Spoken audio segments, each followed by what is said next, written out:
Whenever I recall along the night I left Earth, I can never forget the expectant yet anxious eyes of the crowd around me. During that perplexing era, humanity trapped within the solar system faced a due depletion of energy and resources. Venturing into the vast void was not a scientific topic, but a matter of survival. From the mere 4 light hours to Neptune, to the expanse beyond, 40 light years to distant extrasolar system. A distance magnified thousands of times was uncharted. For this, humanity exhausted all efforts, attempting to launch 271 interstellar shuttles, heading towards all potentially habitable planets within 50 light years of the solar system. Someone romantically named this plan Project Peach Paradise, but the romance of the name couldn't mask the haste and panic of the plan. To conserve energy, each interstellar shuttle would have only one astronaut. They were called Exo Wanderers. 271 Exo Wanderers participating in the plan will embark on a one-way journey. After decades of even centuries, upon reaching their destinations, the Exo Wanderers would confirm whether their planets were suitable for large-scale human migration. Then, they would try to send signals back to Earth. After more years, once the signals reached Earth, humanity would initiate interstellar migration. By then, the Exo Wanderers would have long since rested on the planets they had chosen. Du Hall was one of these 271 Exo Wanderers.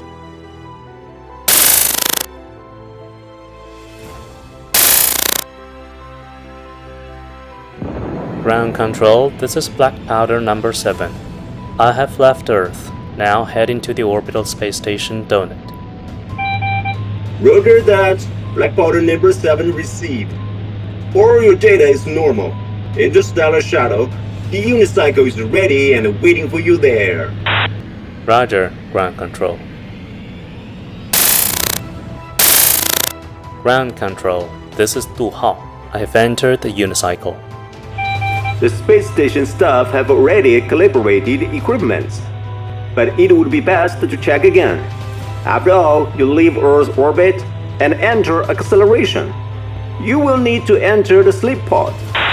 It's exactly like the ground simulation environment here. Except it's real. Next, you will enter the sleep pod and the unicycle will accelerate to a quarter of the speed of light over 12 years.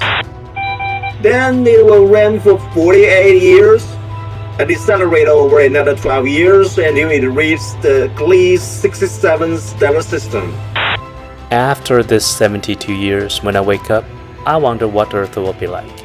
But by then, I will no longer be able to contact Earth. Yes. But what's certain is we'll probably no longer be in the same world. Well, I just hope that by then, I can lie comfortably on a vibrant planet, looking in the direction of Earth, slowly dying. Maybe you will find some alien friend there too.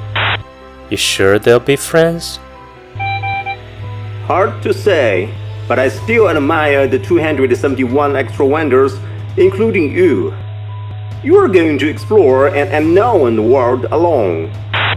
There always has to be pioneers in doing anything, right? Yes, adventure.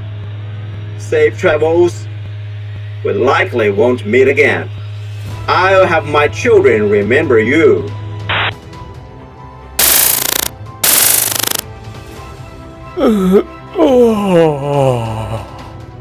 I feel like I've had a very long deep sleep. Wow! Is this Gliese 667? The 2 stars in the distance seem to be the 2 main stars in this triple star system of Gliese 667. The big one in front of me should be my destination, Gliese 667c.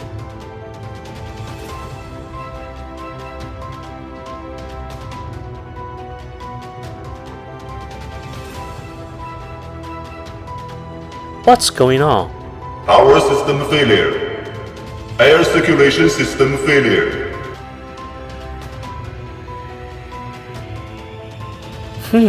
It looks strange. The central computer and all electronic systems are working normally, but all mechanical systems are somewhat faulty. This situation, it seems... It looks like a sort of vegetative state, where the limbs are paralyzed, but the brain remains conscious. Why have you stopped talking? Your analogy makes me feel a sort of living death. Do you want to know the cause of this problem? It seems you know. Gliese 667 is a triple star system. The two massive stars, 667A and 667B, orbit each other at a close distance of just 5 astronomical units, while 667C orbits at a much further distance of over 230 astronomical units. What does this have to do with the mechanical system failures? I'm afraid you might have forgotten after sleeping for 72 years. Thanks for the reminder. Although I slept long, my brain is still working fine. The strange field around 667C is neither a gravitational field nor an electromagnetic field. While I don't understand the principles of this field, its effects are obvious. What effects? Nearby space is somewhat distorted, and it's very likely time is distorted too, which is why mechanical devices cannot function properly, but electronic devices are unaffected. So the unicycle has become a vegetative state. But now I want to know, who are you? A resident of Gliese 667C? You're asking this only now? Is it too late? Hey! My name is Zoe, from a small town by the Aegean Sea. What a coincidence! There's also a sea called the Aegean Sea on the planet in the Gliese 667C system. How did someone with your intelligence get chosen as an Exo Wanderer? I'm from Earth! Only one Exo Wanderer per star. So, how come you're here? Actually, in the Project Peach Paradise, they still squeezed out some resources for testing, and a group of 7 preliminary testers secretly launched a year before you did. I arrived at Gliese 667C 9 months ago, but because I crossed through this space distortion field, my interstellar shuttle malfunctioned and can no longer operate. I figured out how to escape it after 6 months in the distortion field and entered the Gliese 667C stellar system. I've already done the survey work for you. This star has 9 planets. The 4th planet is in the habitable zone with liquid water and a pleasant temperature. I'm currently on it, sending you the signal. Then I guess you already know how to help me escape this awkward drifting situation, right? Earthling doesn't deceive Earthling. Follow my instructions.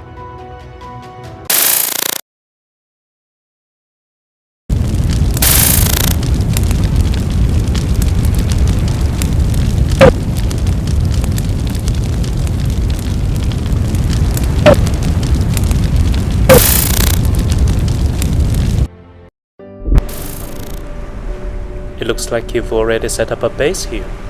Yes, the simple base pack on the Interstellar Shuttle is quite useful.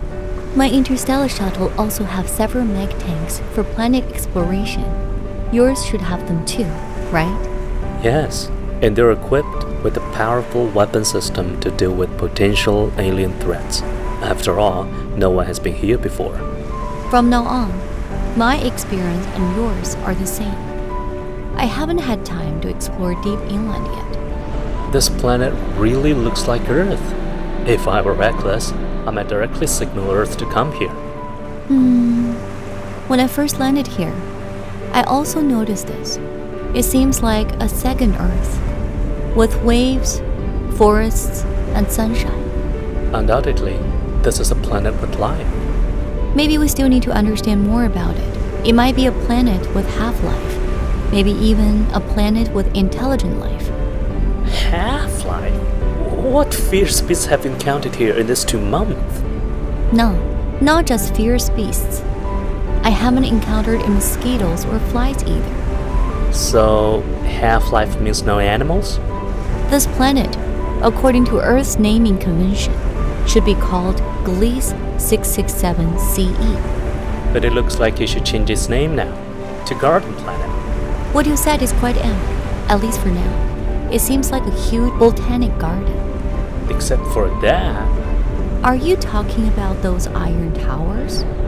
Yeah, I guess they're not your handiwork.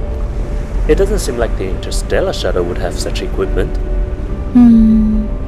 That's why I said it. This might be a planet with half-life and also with intelligent life. No signs of aliens? As of now, none.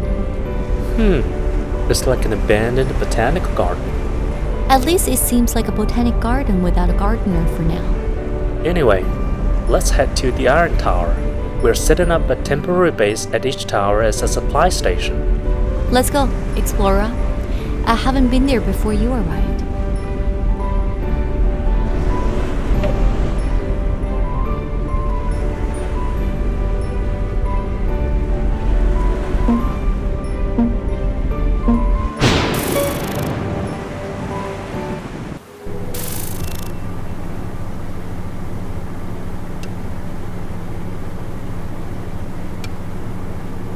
Danger signal detected. Danger signal detected. Danger is approaching. Just mention no gardener, and here comes the gardener. There are also merge tanks. Wonder if there are cute aliens inside. Or if there are cute aliens, but I do know they seem to be coming for us. They're ready to defend. It's just the 2 of us here, no other humans. We need to protect ourselves first. Let's fight them with our 2 mech tanks.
just landed on an alien planet and already in battle with aliens.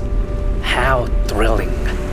Strictly speaking, what we just defeated weren't aliens.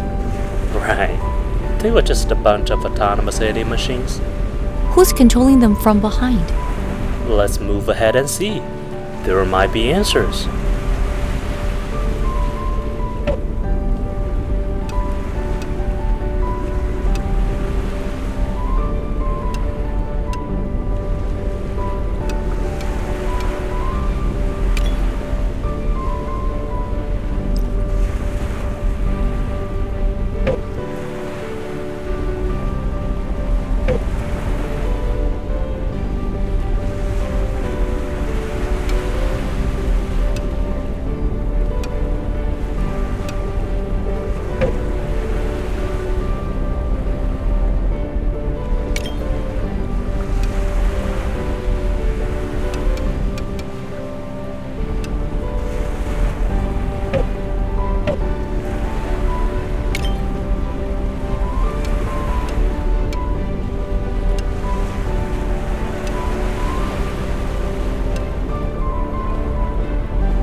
Oh no! Those mech tanks have appeared again!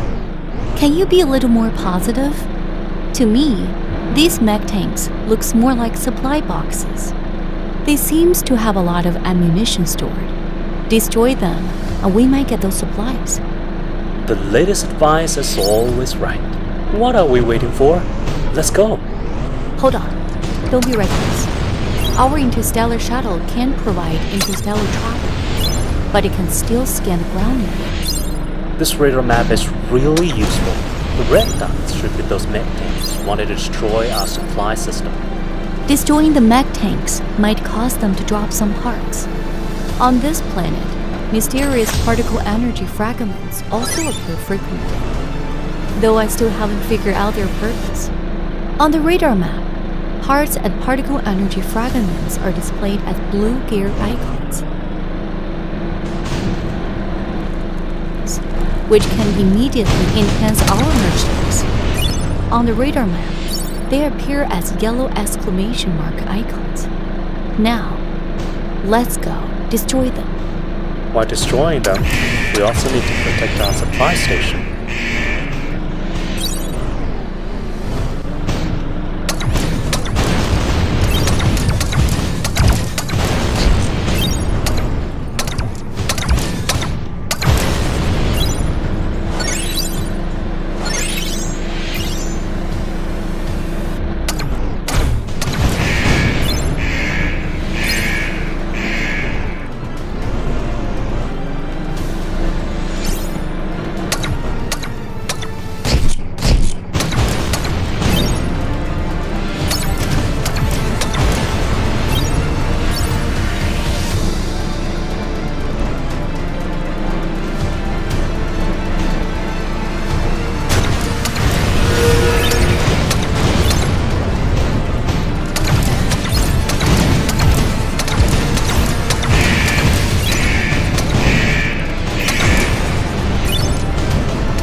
These merge tanks seems uncontrolled by anyone. They drive themselves. They'll attack us proactively and also our supply stations. So, we have no choice but to destroy them. Who could be controlling these mech tanks from behind? Right now, there's too little evidence. No leads at all. The mech tanks seem to be guarding these iron towers, preventing us from setting up supply stations. And they won't attack our base on their own. You seem to be onto something. There's an old Chinese saying, nothing ventured, nothing gained. Are you Chinese? Mm-hmm. I've never been to China. Looks like I won't have the chance anymore. Life can't be perfect, especially as an Exo Wanderer. Let's move on to the next tower. You sound like a philosopher at this time.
Can I ask a question?